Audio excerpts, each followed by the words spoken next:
সেই সমস্ত নিউজের আমরা প্রতিবাদ নিন্দা জানাই। আপনারা দেখেছেন ভারতের বিভিন্ন হিন্দুত্ববাদী উগ্র সংগঠন সীমান্তের কাঁটাতার দিয়ে বাংলাদেশে প্রবেশের চেষ্টা করে এবং আমাদের যেই নিন্দা জানাই এবং তাদের মিডিয়াগুলোতে যেভাবে চট্টগ্রাম রংপুর দখল করার কথা বলছে, আমরা বলতে চাই চট্টগ্রাম রংপুর নয়, আপনারা ব্রাহ্মণবাড়িয়াতে আসেন।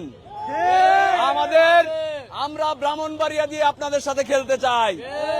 চট্টগ্রাম ঢাকা রংপুর নয়, ব্রাহ্মণবাড়িয়া আসেন, আমরা আপনাদেরকে দাওয়াত দিচ্ছি। আমরা শেখ হাসিনাকে বাংলাদেশ থেকে তাড়িয়ে দিয়েছি, বিয়ে দেই নাই যে আপনারা যৌতুক হিসেবে চট্টগ্রামকে আমাদের কাছ থেকে দাবি করবেন। আমরা দিল্লি যে অস্থিরতা বাংলাদেশে ঢেলে দিচ্ছে, আমরা বলতে চাই দিল্লি যদি স্পর্ধা দেখায় যে বাংলাদেশকে অস্থির করবে, আমরাও বলতে চাই এই অস্থিরতা কিন্তু সেভেন সিস্টারে পৌঁছাবে এবং ভারত কিন্তু খণ্ড বিখণ্ড হয়ে যাবে। আমি আরো নিন্দা জানাই যে সমস্ত উগ্র হিন্দুত্ববাদী সংগঠনগুলো বাংলাদেশের সরকারের প্রতি যেই অপপ্রচার চালাচ্ছে, সেই প্রেম আগে কোথায় ছিল? বিগত 16 বছরে বাংলাদেশের মানুষকে ভোট দিতে দেয়নি, তখন দিল্লির মাথা ব্যথা কোথায় ছিল? বাংলাদেশ থেকে 93 বিলিয়ন ডলার বিদেশে পাচার করেছে আওয়ামী লীগ সরকার, তখন দিল্লির মাথা ব্যথা কোথায় ছিল? আমরা প্রশ্ন করতে চাই, ভিন্নমত দমনে 3 লাখেরও বেশি মামলা দিয়েছিল বিরোধী মতের ওপরে, তখন দিল্লির এই প্রেম কোথায় ছিল? আমরা স্পষ্টভাবে বলে দিতে চাই, দিল্লি যদি আর একটা লাশ ফালায়, আমরা বিজিবিকে বলে দেব আপনারা 10টা লাশ ফালান। লাশের পরিবর্তে লাশ হবে, লাশের পরিবর্তে ইলিশ হবে না, লাশের পরিবর্তে কোনো বন্ধুত্ব হবে না, বুলেটের সাথে বন্ধুত্ব হতে পারে না। ধন্যবাদ সবাইকে। দিল্লি না ঢাকা, দিল্লি না ঢাকা, ক্ষমতা না জনতা, দালালি না মাতৃভূমি, দালালি না মাতৃভূমি। সীমান্তে হত্যা কেন? দিল্লি তুই জবাব দে, সীমান্তে হত্যা কেন? সংগ্রামী সহযোদ্ধা বন্ধুগণ, এই মুহূর্তে আপনাদের সামনে বক্তব্য রাখবেন বিপ্লবী ছাত্রনেতা, ঢাকা কলেজের মেধাবী শিক্ষার্থী ইয়াসিন আরাফাত।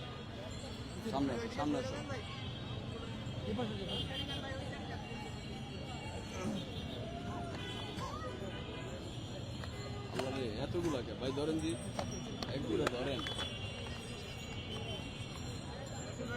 শুরু করো ভাই, চটপট বক্তব্য দেওয়া শুরু করো। তুমি মাইক্রোফোনের জন্য রেডি কি করো কেন? এই মান ঘোষণার সাথে সাথে বক্তব্য শুরু করে দিবা। আপনারা দেখেছেন এই ভারত সরকার এবং ভারতের এই যে বিএসএফ রয়েছে যারা, তারা কিভাবে আমাদের সেনানীকে গুলি করে হত্যা করে তারা ঝুলিয়ে রেখেছিল। আপনারা আজকে দেখেছেন যে কিভাবে আমাদের একটা কৃষককে গুলি করে নির্মমভাবে হত্যা করেছে পঞ্চগড়ের বর্ডার সীমান্তে। আমরা ছাত্র জনতা তার প্রতিবাদে তাৎক্ষণিকভাবে এই রাজু ভাস্কর্যের সামনে থেকে দাঁড়িয়ে হুঁশিয়ারি করে বলতে চাই, ভারত যেভাবে আমাদের সাধারণ নাগরিককে, সাধারণ মানুষকে গুলি করে হত্যা করছে বিগত সময় ধরে, আমরা কিন্তু আর ছাড় দিব না। ভারতের বিএসএফ যদি বাংলার ভূখণ্ডে একটা গুলি করে আমার জনগণকে যদি হত্যা করে, ভারতের সীমান্তে একাধিক গুলি পড়বে এবং তাদের সীমান্তে একাধিক ভারতের নাগরিকের লাশ পড়ে থাকবে। আপনারা দেখেছেন বড়াইবাড়ি সেই হত্যাকাণ্ডের ঘটনা, আমাদের মাত্র 7 জন বিজিবি কিভাবে ভারতের একাধিক বিএসএফ কে গুলি করে হত্যা করেছিল এবং সেখান থেকে বিএসএফ কে তাড়িয়ে দিতে সক্ষম হয়েছিল। আমরা কিন্তু যুগে যুগে রক্ত দিয়ে এই বাংলাদেশকে স্বাধীন করেছি, কোন দেশের দাসত্ব করার জন্য নয়।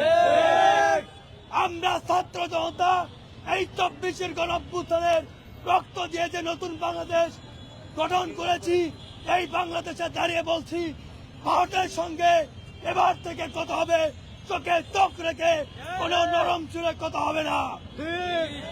ভারত যদি আমাদেরকে রাজনৈতিক আগ্রাসন করতে চায়, আমরা ভারতের ভূখণ্ড খণ্ড খণ্ড করে দিব। আমরা কিন্তু ভারতের বুকের ভিতরে অবস্থান করছি। যদি বুকের পেট ব্যথা করে, সমস্ত শরীর কিন্তু অক্ষময় পড়ে। আজকে ভারত যদি বাংলাদেশকে বিভিন্নভাবে উস্কে দিয়ে তারা বিভিন্ন সেক্টরকে ভাগ করতে চায়, সাম্প্রদায়িক দাঙ্গা সৃষ্টি করতে চায়, আজকে আমরা ছাত্র জনতা বলে দিচ্ছি, আমরা ভারতকে 7 সিস্টার ভাগ করে দিব। আমরা আরো একটা কথা বলে দেয় ভারতকে স্পষ্ট ভাবে, আপনারা আমাদেরকে বন্ধু বলে বলে এতদিন যে বাংলাদেশকে ধ্বংস করার পায়তারা করেছেন, আজকে সেটা বাংলাদেশের জনগণ বুঝে গিয়েছে। এই জন্য আমরা ছাত্র জনতা ওই ভারতকে মোকাবেলা করার জন্য আমরা সবাই ট্রেনিং নেব। সেনাবাহিনীতে ট্রেনিং রয়েছে, সশস্ত্র ট্রেনিং নেব ইনশাল্লাহ। এবং আমরা সশস্ত্র ট্রেনিং নিয়ে ভারত যেই সীমান্ত থেকে প্রবেশ করবে সেই সীমান্তে আমরা অবস্থান নিব। আর আমার পূর্বের বক্তা বলে গিয়েছে, ভারত যদি বাংলাদেশের সঙ্গে খেলতে চায় তাহলে আমাদের ব্রাহ্মণবাড়ি এসে খেলুক, তাদের যদি শক্তি থাকে আমাদের ব্রাহ্মণবাড়ি আসুক। আরো একটা কথা বলে দেই, ভারতের কিছু মলম পার্টি গণমাধ্যম আমরা দেখছি তারা বাংলাদেশকে একটা সাম্প্রদায়িক দাঙ্গা সৃষ্টি করার জন্য তারা নানাভাবে ষড়যন্ত্র করছে। আজকে সেই মলম পার্টি গণমাধ্যমের উদ্দেশ্যে বলতে চাই, আপনারা যতই চেষ্টা করেন এই বাংলাদেশে সাম্প্রদায়িক দাঙ্গা সৃষ্টি করতে পারবেন না। কারণ বাংলাদেশে মুসলিম, হিন্দু, খ্রিস্টান, বৌদ্ধ সকল ধর্মের মানুষ ঐক্যবদ্ধভাবে ভারতকে মোকাবেলা করার জন্য প্রস্তুত রয়েছে ইনশাল্লাহ। সংগ্রামী সহযোদ্ধা বন্ধুগণ, আপনাদেরকে একটি স্পষ্ট বার্তা দিয়ে রাখি, ভারত বরাবরই বাংলাদেশকে আয়তন দিয়ে ওজন মাপে। এটি খুবই দুঃখজনক ব্যাপার। ভারতে কিন্তু কাঁচা পায়খানা এখনো আছে। সুতরাং আয়তন দিয়ে আমাদের ওজন মাপিয়েন না। আমরা ওই জাতি যেই জাতি ভাষার জন্য জীবন দিয়েছে, যেই জাতি বৈষম্যের বিরুদ্ধে হাজার হাজার ছাত্র জনতা রাজপথে নেমে বুকের তাজা রক্ত বিলীন করে দিয়েছে এবং বিজয় অর্জন করেছে, এবং এই দেশ থেকে ও তার দূষর শেখ হাসিনাকে বাংলাদেশকে বিতাড়িত করেছে। সুতরাং দিল্লিকে আমি বলে দিতে চাই, আয়তন দিয়ে আমাদের সক্ষমতা মাপতে আসবেন না। আপনারা যদি আমাদের দিকে শকুনের চোখে তাকান তাহলে আমরা আপনাদের দিকে বাঘের চোখে তাকাবো। আপনারা যদি আমাদের মানচিত্র চিবিয়ে খেতে চান আমরা আপনাদের পুরো ভারত ভূমি চিবিয়ে খাবো। সংগ্রামী সহযোদ্ধা বন্ধুগণ, এই মুহূর্তে আপনাদের সামনে বক্তব্য রাখবেন সাবেক ছাত্রনেতা শামীম রাজা।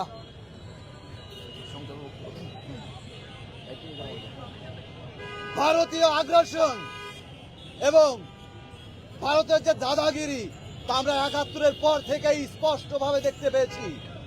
বাংলাদেশের জনগণের বিপরীতে যে সরকারগুলো হয়েছিল এবং সেই সরকারগুলোর লেজুড়ি বৃত্তির কারণে ভারত আমাদের দেশে যে আধিপত্য প্রতিষ্ঠা করেছিল সেটার বিপক্ষে বিপ্লবের মাধ্যমে বর্তমান সরকার সীমান্ত হত্যা এবং সেই সীমান্ত হত্যার বিরুদ্ধে বাংলাদেশের মানুষ সবসময় ছিল। আজকে পঞ্চগড়ে যে হত্যার শিকার হয়েছে সেই বিষয়ে একটা কথা ভারতের উদ্দেশ্য বলতে চাই। আমরা বড়াই গ্রামের যে হত্যাকাণ্ড এবং যে যুদ্ধ, সেই যুদ্ধ কিন্তু বাংলাদেশ করেছিল। বাংলাদেশ প্রতিষ্ঠা হয়েছে রক্তাক্ত যুদ্ধের মাধ্যমে এবং রাজপথে আন্দোলনের মাধ্যমে বাঙালি জাতি প্রতিনিয়ত তাদের প্রকাশ করেছে। তাই ভারত নামের যে বৃহৎ রাষ্ট্রের কথা বলে হিন্দুত্ববাদী বিজেপি নিজেদের প্রকাশ করতে চায়, তারা যে ভূখণ্ডে বসবাস করে সেই ভূখণ্ডের ভেতরে নিজেকে স্থির রাখতে পারছে না। আমরা একটা কথা বলতে চাই, ঐক্যবদ্ধভাবে আমরা ভারতের বিরুদ্ধে থাকবো এবং বাংলাদেশকে সমুদ্রে রাখবো। দিল্লি না ঢাকা, দিল্লি না ঢাকা। সংগ্রামী সহযোদ্ধা বন্ধুগণ, আমাদের দাবি কিন্তু একটাই, সীমান্তে আর কোনো লাশ আমরা দেখতে চাই না। এই মুহূর্তে আপনাদের সামনে বক্তব্য রাখবেন সাবেক ছাত্রনেতা জালাল আহমেদ। ভারতীয় আগ্রাসনের প্রতিবাদে আজকের এই বিক্ষোভ সমাবেশে উপস্থিত 18 এবং 26 সালের কোটা সংস্কার আন্দোলনের সহযোদ্ধাবৃন্দ, অরুণ পাতের তরুণ সহযোদ্ধারা, আপনাদেরকে সবাইকে জানাচ্ছি 26-এর স্বাধীনতা সংগ্রামের শুভেচ্ছা। সংগ্রামী বন্ধুরা আমার, ভারত ধর্মলগ্ন থেকে বাংলাদেশকে মেনে নিতে পারে নাই। তারা 1971 সাল থেকে বাংলাদেশকে একটি তাদের খরচ রাজ্য হিসেবে ব্যবহার করতে চেয়েছে। সংগ্রামী বন্ধুরা আমার, 2024 সালের গণ অভ্যুত্থান যেহেতু ভারতীয় দূষণকারীর বিরুদ্ধে হয়েছে, তাই ভারত আমাদের এই স্বাধীনতা মেনে নিতে পারে নাই। সংগ্রামী বন্ধুরা আমার, 2010 সালে তারা ফেলানীকে হত্যা করেছিল। সেই সময় কবিতা লিখেছিলাম, বিএসএফ গুলি করে প্রতিদিন প্রতি মাস সীমান্তের কাঁটাতারে জুড়ে থাকে আমার বোন ফেলানীর লাশ। এখন একটা ফেলানী নয়, প্রতিদিন শত শত ফেলানীর লাশ পড়ছে। ভারতকে হুঁশিয়ার করে দিতে চাই, ভারতের 3 দিকে যেমন বাংলাদেশ, তেমনি ভারতের চতুর্দিকে মুসলমান কাণ্ড। একদিকে পাকিস্তান, আফগানিস্তান, দক্ষিণ দিকে মালদ্বীপ, পূর্ব দিকে বাংলাদেশ। তাই যদি সবাই মিলে দিল্লির বিরুদ্ধে রুখে দাঁড়ায়, ওই দিল্লির ইট পাথর থাকবে না। সবাইকে শুভেচ্ছা জানিয়ে আমার বক্তব্য এখানে শেষ করছি। আল্লাহ হাফেজ। বাংলাদেশ জিন্দাবাদ। সংগ্রামী সহযোদ্ধা বন্ধুগণ, আমাদের দাবি কিন্তু প্রোগ্রামের এই জন্য ভাই আমি আপনার সংগ্রামী সহযোদ্ধা বন্ধুগণ, এই মুহূর্তে আপনাদের সামনে সমাপনী বক্তব্য রাখবেন সাবেক ছাত্রনেতা আবু হানিফ ভাই। প্রিয় উপস্থিতি, আপনারা জানেন যে আজকে সকালবেলা পঞ্চগড় সীমান্তে বিজিবি কর্তৃক বাংলাদেশের নাগরিককে হত্যা করা হয়েছে। তারই প্রতিবাদে আজকে ছাত্র জনতা তাৎক্ষণিক এই প্রতিবাদের আয়োজন করেছে, তাদেরকে ধন্যবাদ জানাই। আপনারা জানেন যে ভারত আমাদের প্রতিবেশী রাষ্ট্র, কিন্তু ভারত সবসময় প্রভুত্বের মতো আচরণ করে। তারা মনে করে যে আওয়ামী লীগ সরকার যেভাবে তাদের দাস ছিল, বর্তমান সরকার একইভাবে দাসের মতো আচরণ করবে, সেই চিন্তা তাদের মাথায় এখনো রয়েছে। আমরা ভারতকে উদ্দেশ্য করে বলবো, আপনাদের যে আওয়ামী লীগ সরকার ক্ষমতায় ছিল, সেই আওয়ামী লীগ কিন্তু এখন আর বাংলাদেশে নাই। বাংলাদেশের মানুষ ঐক্যবদ্ধ হয়েছে ভারতের আধিপত্য এবং আগ্রাসনের বিরুদ্ধে রুখে দাঁড়ানোর জন্য। আমরা বর্তমান সরকারকে বলবো, আপনারা জানেন যে এই আওয়ামী লীগ সরকার গত 15 বছর ভারতকে যে সুযোগ সুবিধা দিয়ে আসছে, তা পৃথিবীর কোন রাষ্ট্র এরকম সুযোগ সুবিধা দেয় না। আমরা বর্তমান সরকারের কাছে দাবি জানাই, অনতি বিলম্বে 2023 সালে ভারতকে যে চট্টগ্রাম বন্দর এবং মংলা বন্দর ব্যবহার করার জন্য আওয়ামী লীগ সরকার যে অনুমতি দিয়েছিল, সেই অনুমতি বাতিল করতে হবে।